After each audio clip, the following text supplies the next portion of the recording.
Hi hello नमस्ते, मी मनीषा पुन्हा एकदा आपल्या नवीन ब्लॉगमध्ये तुम्हा सर्वांचं मनापासून स्वागत करते. तर आम्ही साताऱ्याच्या पुढे निघालो होतो. पाहू शकता खूप अंधार झालेला होता आम्हाला गणपतीपुळेकडे जाण्यासाठी. तर अंधारातलं वातावरण पहा कसं दिसतंय. फायनली आम्ही तिथे अलीकडेच एक रूम घेऊन राहिलो. खूप उशीर झालेला त्याच्यामुळं 11 वाजले होते. मग आम्ही रूम घेतला आणि तिथे मुली तर डायरेक्ट झोपूनच गेलेत. आणि इकडे हे गेले होते तिघंजणं बाहेर. आम्ही तिघीजणी बसलेलो रूममध्ये. तर पाहू शकता. तर आम्हाला सकाळी लवकर उठून निघायचं होतं. तर चला आता झोपते. Good night.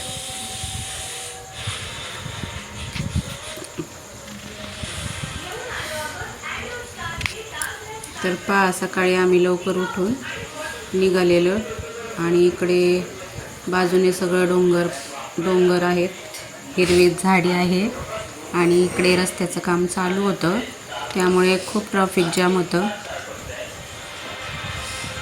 दिसत असेल तुम्हाला गाड्यांची गर्दी झालेली. रोडचं सगळीकडे रस्त्याचे कामं चालू असल्यामुळे तर खूप एन्जॉय करत चाललेलो आम्ही. मुलं खूप एन्जॉय करत होते. बघा किती मस्त हिरवेगार झाडी, दोन्ही बाजूनी मस्त हिरवेगार झाडी. गाडीमध्ये आम्ही एन्जॉय करत चाललेलो आणि पाहू शकता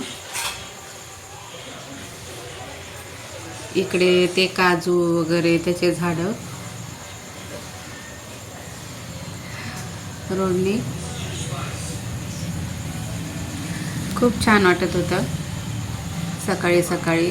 पाहू शकता घनदाट इकडून बाजूने झाडी हिरवेगार. खूप प्रसन्न वाटत होतं.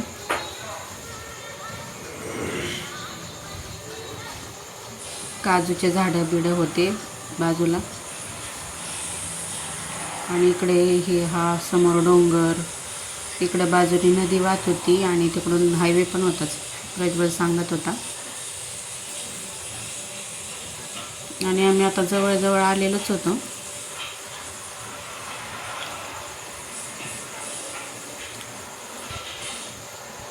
मुलांची गाडीमध्ये गाणी वगैरे मस्ती चालू होती. हे बघा इकडं बाजूला असे झाड आहेत काजूचे ते. आणि इकडं मस्त असं इकडूनच समुद्र दिसत होता आम्हाला जाताना. मुलं मोठ्या मोठ्याने ओरडत होती आणि इतकी छान झाडी.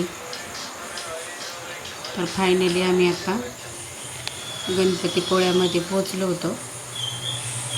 खूप छान नजारा असा मस्त पाहू शकता कमानी. आणि आम्ही गणपतीपुळेला फायनली पोचलो. तर हा माझा छोटासा ब्लॉग तुम्हाला कसा वाटला कमेंट करून नक्की सांगा. आवडल्यास लाईक शेअर सबस्क्राईब करा. पुन्हा भेटू अशा एका नवीन व्हिडिओसोबत. तोपर्यंत सर्वांना बाय.